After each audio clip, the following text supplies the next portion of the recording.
মোৰ প্ৰিয় বন্ধু বান্ধৱীসকল আৰু ৰাতিপুৱা সুপ্ৰভাত জনালোঁ। মই আপোনালোকৰ মাজলৈ এটা ভিডিঅ' আজি বিশেষভাৱে লৈ আহিছোঁ। আজি জমনি ভিডিঅ' বা এনে য'ত ত'ত ফুৰিবলৈ যোৱা ভিডিঅ' নহয়। আজি এটা মই আপোনালোকক বস্তু দেখাবৰ কাৰণেহে মই ভিডিঅ'টো প্ৰস্তুত কৰিছোঁ। কিয়নো যিবোৰ জীৱ জন্তু আমাৰ ঘৰলৈ আহে, ধৰা মেকুৰী এটা, কুকুৰ এটা আমাৰ ঘৰলৈ আহে, হয় নহয়? আমি এই খাটি অসমীয়া হৈ এই গামোচাখন ল'লেই আমাক কি বুলি কয়, মানুহে খাটি অসমীয়া বুলি কয়। আৰু অসমীয়াৰ মানৱতা ইমানেই আছে, কিন্তু তাৰ মাজত নিষ্ঠুৰতা ক'ৰ পৰা আহে মই বুজি নাপাওঁ আচলতে। ৰাজপথত এটা জীৱ মাৰি পেলাই থৈ যোৱাটো বহুত মানে বেয়া কথা হয়।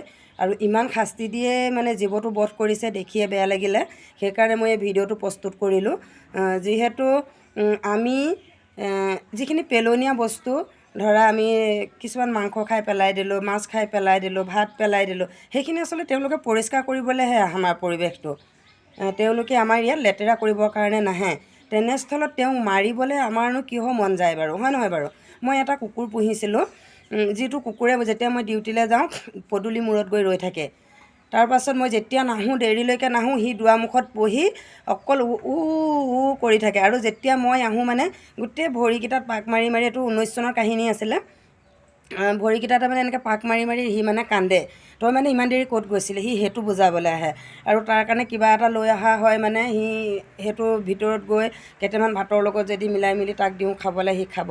আৰু এনেকুৱা আছিলে, সি যেতিয়া পূৰ্ণিমা আছিলে, পূৰ্ণিমাৰ দিনা তেওঁলোকে অমাৱস্যা আঁউসী দিনা তেওঁ ভাত নাখায়। যিখিনি মই ভাত দিওঁ সেই পাতখিলাৰ ওচৰতে বহি সন্ধিয়া যেতিয়া আমাৰ কেন্দ্ৰত শংখ ফুকে, তাৰ পিছতে তেওঁলোকে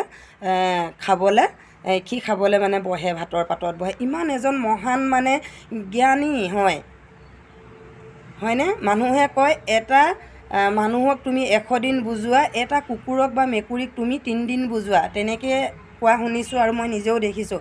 আৰু কুকুৰটো যেতিয়া গাড়ী এক্সিডেণ্ট হৈ মৰি গ'ল, কুকুৰটো মৰা আগমুহূৰ্তত কান্দি কান্দি কান্দি মোৰ মুখলৈ চাই চাই কান্দি কান্দি মৰিলে কুকুৰটো। আমাৰ বাবু আৰু মই বহুত দুখ লাগিছিলে। বাবু ক'ৰবালৈ গ'লে লৈ যায়, কিবা কৰে। তাৰ পাছতে আৰু এটা কুকুৰ আনিলে। তেতিয়া মই বাবুক কৈছোঁ যে এনেকৈ যাতে আৰু মৃত্যু হ'ব নালাগে বাবু, তুমি কুকুৰটো বেলেগক দি দিয়া। তাৰপিছত গৈ ভাইটিহঁতৰ ঘৰত দিলে। এতিয়া মাজে মাজে আহি থাকে, তাক মই মৰম কৰোঁ বা আহিলে কিবা এটা খাবলৈ দিওঁ। কিন্তু মৰি যোৱাৰ পিছত বহুত কষ্ট হয়, কিবা এটা বস্তু মৰি যোৱাৰ পিছত বহুত কষ্ট হয়। এতিয়া ৰাজপথত কেনেকৈ মাৰিছে, আপোনালোকক মই ফটোটো দিছোঁ, আপোনালোকে ভালকৈ চাওকচোন, কেনেকুৱাকৈ মাৰি দিছে এটা জীৱ। আমিতো য'ত ত'ত ঘূৰি ফুৰিলে আমাক কাকো নামাৰে, তেওঁলোকক কিয় মাৰিব লাগে? মই আপোনালোকক জ্ঞান দিব বিচৰা নাই, কিন্তু মোৰ দুখখিনিহে মই প্ৰকাশ কৰিছোঁ আপোনালোকৰ মুখৰ আগত।